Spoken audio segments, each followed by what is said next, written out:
Digna, thank you so much again for clearing some time from your busy schedule to have a chat with me about your career, about things that have been happening and worked for you. And about the little bit of research that I have done on you, and I haven't done too much. I know that you have been selling in the Onehunga Hillsborough for about 17 years right now. Is that right? Yes, that's right, Gary. And nice to see you, by the way. Thank you. Thank you. And prior to real estate, you were doing some admin roles, working for the council, working for hospitals.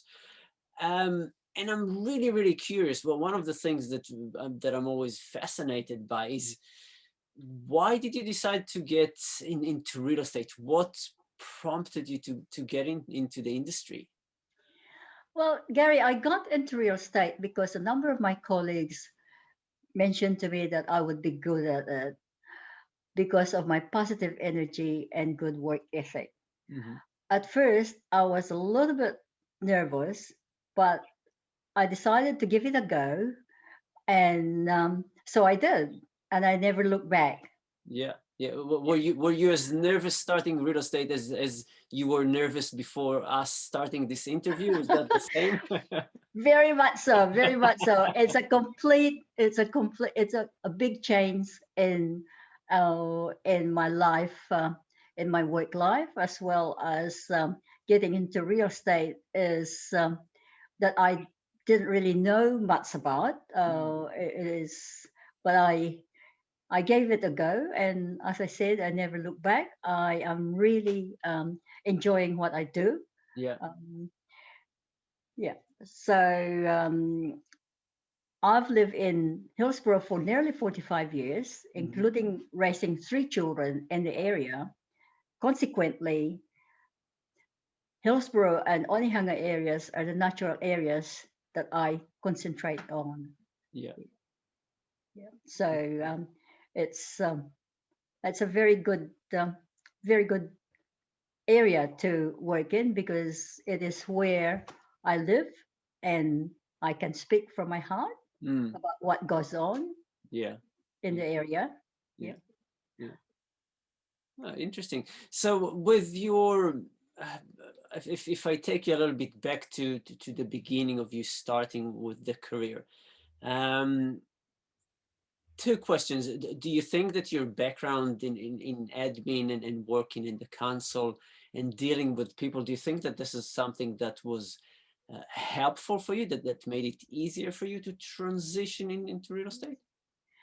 Yes, particularly working for the Onehunga Borough Council and consequently the Auckland Council, I was lucky enough to have very good supervisors who strongly believe in the value of delivering good customer service. Mhm. So it was just a that gave me also a solid understanding of the building and development processes and considerations with regards to property, which I found very useful in real estate. Mhm.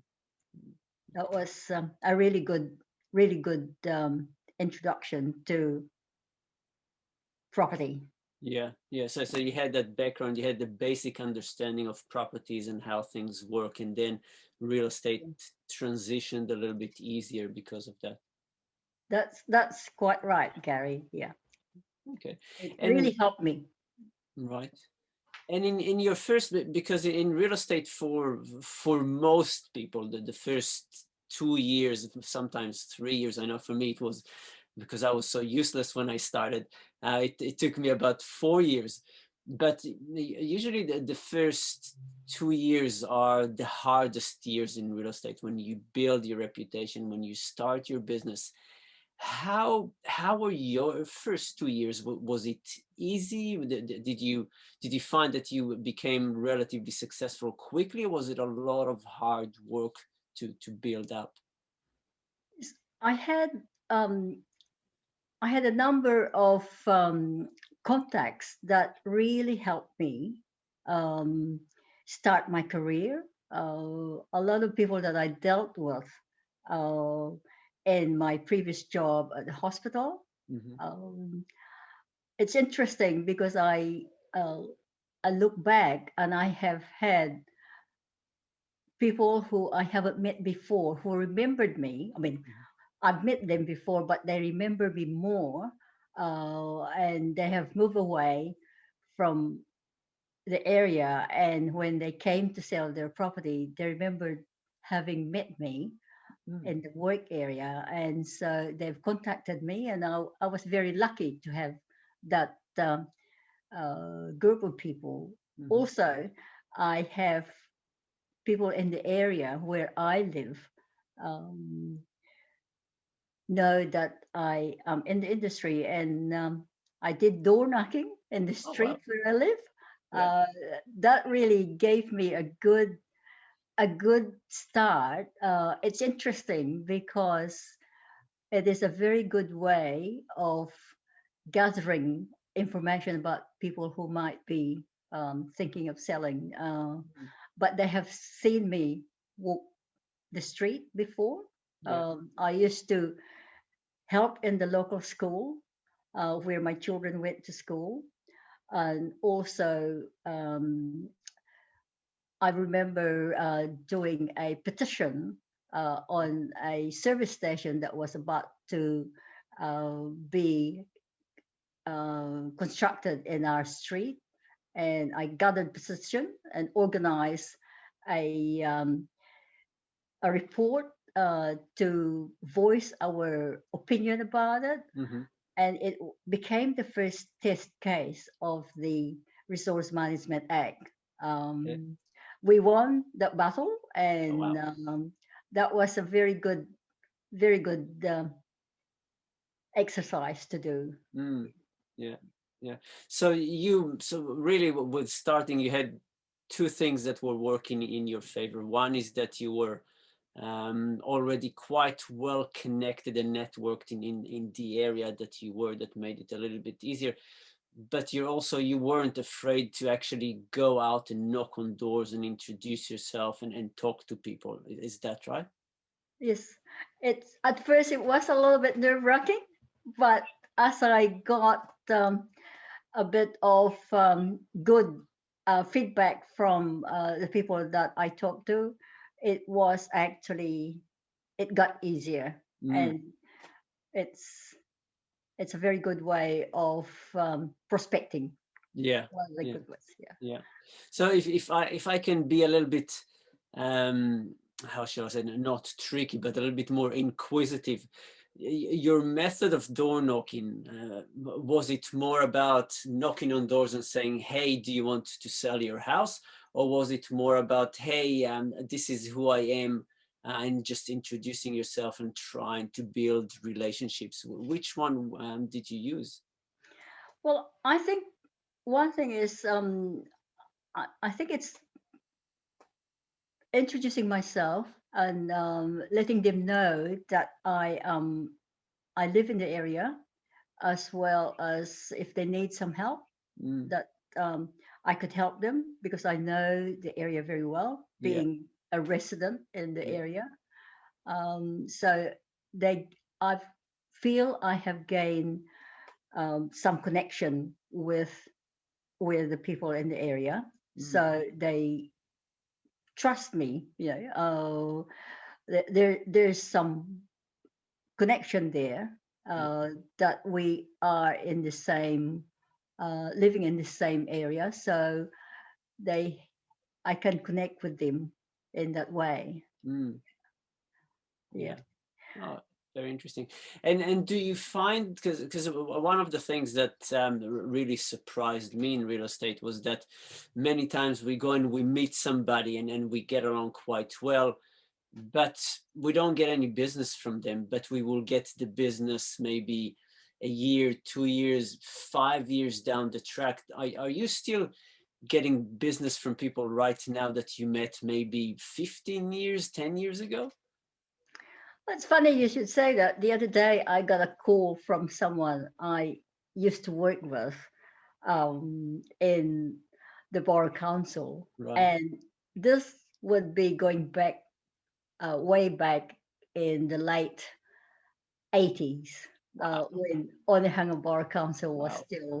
was still there, and I was quite surprised and Mm, very heartened by the fact that this person remembered me, and so it really gave me a very good boost, if you like, you yeah. know, Yeah. that people remember you after such a long time. Mm. Yeah. Yeah, that is incredible. All the way from the 80s to now, that's a little That- bit more than 5 years. I know. Yeah. So, but I just feel that it's probably too long. I should have maintained that regular contact. Sometimes you do forget, and Mm, it's just a reminder for me to do that. Yeah. yeah, yeah, very fascinating. Yeah. And so, obviously, selling for 17 years, you have been immensely successful over the last 17 years with awards and then number one in the branch and then other awards in the company. What is it that you think that you are doing that maybe is unique to you, or maybe that you're doing a little bit better than other people, that helps you become so successful and really keep that level of success as time progresses, because you have reached a level that you are maintaining it. A lot of people have that going up and then it drops, but you really have maintained that level. I've always had a very good work ethic right from my childhood, Carrie. Mhm. I come from a large family, and we didn't have much growing up. And good old fashioned hard work was something Mm, that was instilled in us from a young age, as well as perseverance and determination to get where and what you want. With several siblings, you also learn to move yeah. quickly and speak up. Yes. Otherwise, you missed out not being heard or Yeah. noticed. So I have a big family of 10. I mean, imagine 10 in the family. You Mm, have to really um move quickly and speak up. Otherwise, you just uh, don't get noticed yeah. or not heard. Yeah. So that really stood very, very well for me. Yeah. Yeah. You have to jump on the food quickly before everybody finishes it, and then you stay hungry for the next day. That that's right, absolutely right. And my resilience and congenialities are also qualities that I believe work well for me. Yeah. I like to provide great customer service to help both my buyers and sellers. And I'm a sociable person at heart, so I very much enjoy the connecting with other people. Mm, Yeah. yeah. Right. So a combination of hard work, persistence, providing good customer service that makes people remember you and talk about you as well, and just continuing and doing the same, providing the same service over the years, that has helped you. Yes. I believe so, Gary, very much so. Um, and I think it will always be um, the basic stuff. Yeah. Mm, Yeah. okay. And so we spoke about good things. I want to ask a little bit about maybe not so good things, about mistakes or things that have happened to you and taught you really, really important lessons about doing the business the right way, or not doing things. What would be two, maybe three things that have happened to you, mistakes that were done, or things that didn't go quite right that you thought, wow, okay, this will never happen again, and you change the way that you do business? Mm. Well, I really love what I do, Gary. And in my early days, I found it challenging to to accept that I can't solve everything. Mm, And knowing when not to sweat the small stuff and being able to pick up and carry on has been a very good lesson for me. Yeah. I've also learned to make sure that important communications, either by email or text, should be confirmed Mm. by email or Yeah. text. Yeah, Yeah. it's important to do that. Mm. Yeah. Yeah, yeah, So two important lessons about really when things go wrong, let them go, and the yeah. importance of communication and making sure that everybody understands That's everything the right. way that it should be. Yeah, yeah, that's right. It's important to accept that you can't solve everything, and being able to pick up and move on from there would really um, very important. Yeah, Mm. yeah. And with and this is something that I try and ask almost everybody that I talk to right now. The the COVID pandemic has had its impact on the industry. Obviously, unlike what most predictions were that the market is going to crash and die after it, it actually has bounced back up and very active. But have there been some things that, as a result of the pandemic, you're doing maybe slightly differently, that using tools that you may have not used before? Well, things have been really impacted on the business, especially under level 4 lockdown. Hmm. But since its restrictions have eased, business has picked up very well, and so I believe that consistency and certainty are key factors in people's minds to help ease people's minds in these uncertain times. Hmm. So I'll continue to maintain a regular profile with my clients and my community. I actually believe, I actually enjoy getting out there and doing letterbox droppings of Okay. my promotional Yeah. material. Yeah.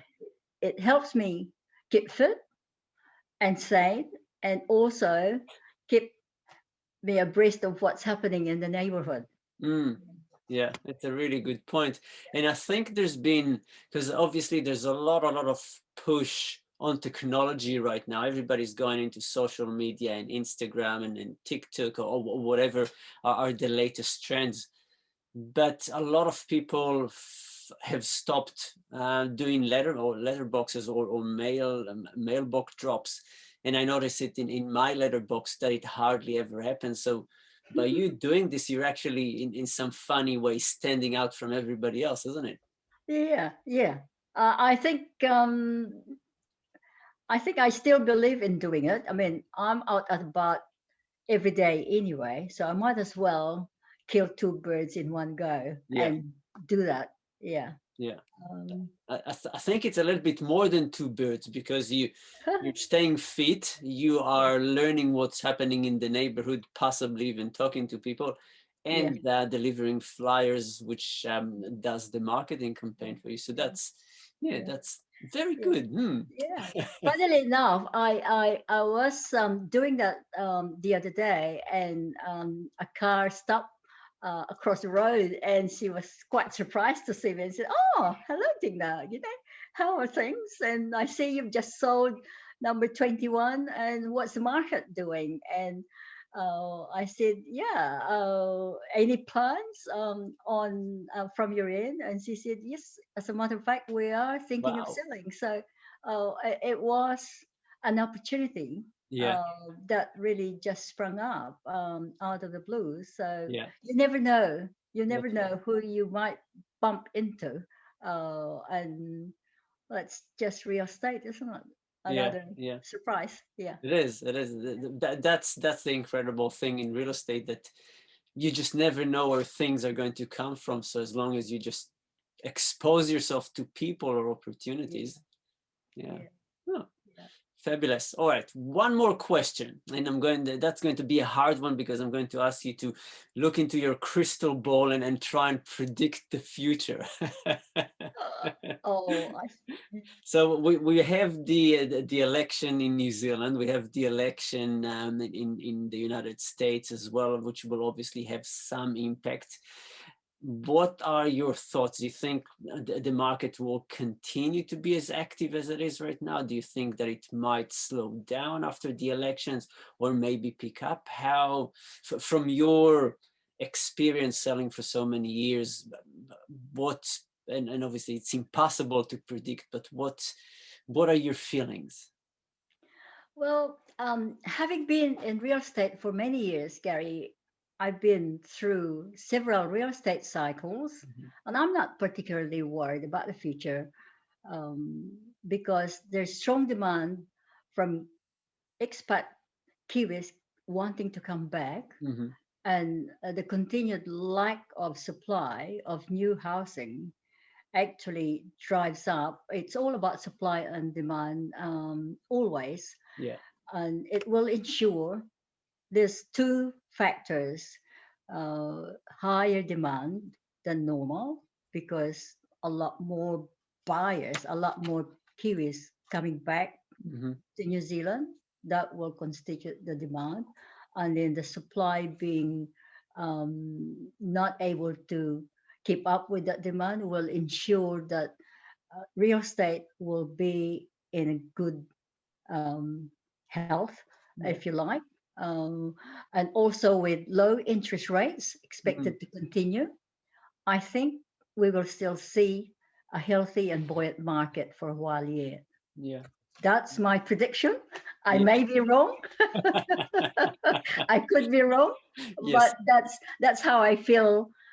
What is going to happen? Mhm. Everybody have got their own predictions based on where their thinking is, but where I'm sitting down, that's what I see in Mm. front of me. Yeah. So Yeah. I'm quite excited for the future. Yeah. Really, yeah, Yeah. I'm looking forward to it. Mm, brilliant. It is. But I agree with what you're saying. Obviously, it's impossible to know, but all the indicators are that probably it will continue a little bit longer that way. Digna, it has been an absolute pleasure, and I am very thankful for you gathering the nerves to do something that is a little bit out of your comfort zone. So thank you so much for your time, and I am sure that we will have another conversation in the near future. Well, thanks, Gary. It's lovely. Thank you um, for the opportunity to have a chat with you. It's been an absolute pleasure. Yes.